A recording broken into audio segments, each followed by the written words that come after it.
Meaning of defendant.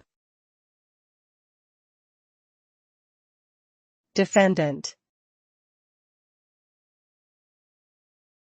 Defendant. Defendant. Defendant. A defendant is the person in a legal case who is being accused of a crime or wrongdoing. In criminal cases, the defendant is the individual who is facing charges brought against them by the government or other prosecuting authority. In civil cases, the defendant is the party who is being sued by the plaintiff.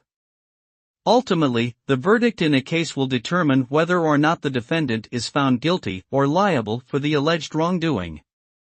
If found guilty or liable, the defendant may face penalties such as fines, imprisonment, or compensation to the plaintiff.